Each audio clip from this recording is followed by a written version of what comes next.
Oui, mais ce sont nos valeurs dans ce cas-là qu'il faut interroger. Non, mais franchement, pourquoi vouloir acheter une BMW quand vous n'avez pas le prix d'une charrette? Donc il faut juste que chaque être humain soit honnête avec lui-même. Pourquoi vouloir faire un baptême à 5 millions, un mariage à 20 millions, quand on n'a pas assez d'argent pour ça? Donc le m'as-tu vu ngistal? Donc Kocc Barma déjà condamné le ngistal. Pourquoi continuer avec la protection des apparences comme ça, où les gens sont prêts à sacrifier leur vie pour être bien vus dans la société? Qu'est-ce qui est plus important? Vivre en paix avec soi-même ou être apprécié par des gens qui ignorent votre détresse intime? Vous savez? Mais vous savez, le sutura là, c'est le nid de l'hypocrisie aussi. Le fameux sutura fait que quelqu'un devient truand, prend l'argent des gens et puis sauve les apparences. Et on va dire, ah, ni mo baaxe, dafa tabe, ni mo baaxe, dafa tabe. Et puis un jour il va en prison parce que détournement de fonds. Et les mêmes qui disaient, ni mo baaxe, dafa tabe, ye doomu diw ba de mom dafa dem kaso. Mais lu ko yóbbu kaso mooy la mu leen daan jox. La solidarité africaine, elle est belle, elle est magnifique. Mais quand elle est dévoyée, elle détruit les gens.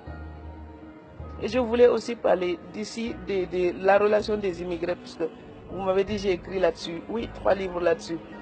Mais vous savez, beaucoup d'immigrés en Europe souffrent.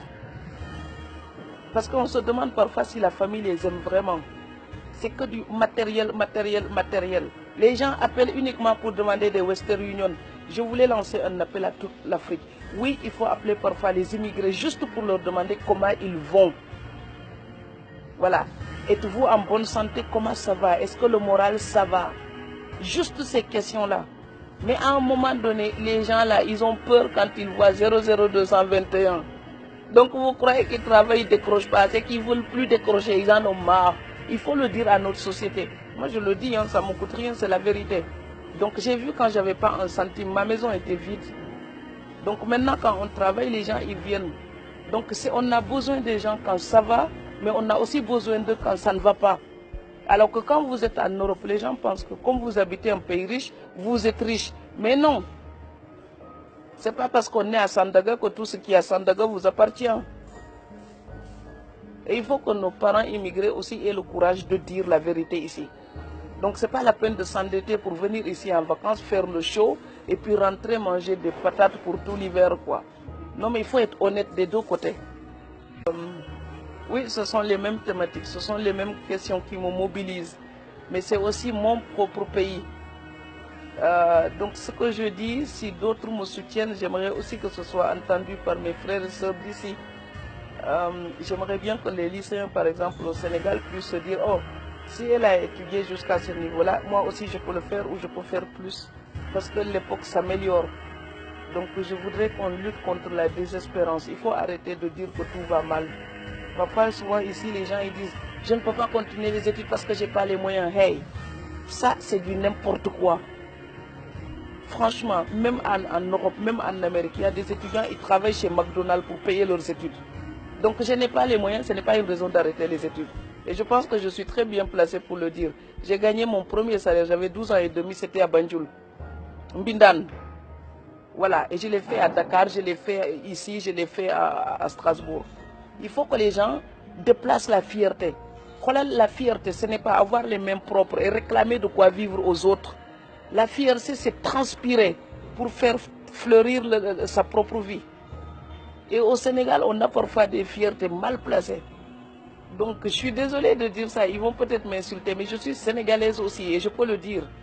Le travail rend les gens plus propres et plus dignes. Donc, il faut qu'on travaille. On dit le sous-développement, mais l'Europe, là, tout le monde veut aller en Europe. Après la guerre, c'était un tas de pierres. Il y a même des gens, ils avaient tellement faim qu'ils mangeaient des rats. Et aujourd'hui, quand on les regarde, ces pays-là, on a envie d'y aller. C'est parce qu'il y a des gens qui ont eu la fierté de dire, je vais changer mon quartier, je vais changer mon village, je vais changer ma région, je vais changer mon pays. Le respect de l'heure, le respect de la qualité du travail, pas du bricolage, du sérieux. Et les bonnes personnes à la bonne place. L'Afrique a besoin de ça.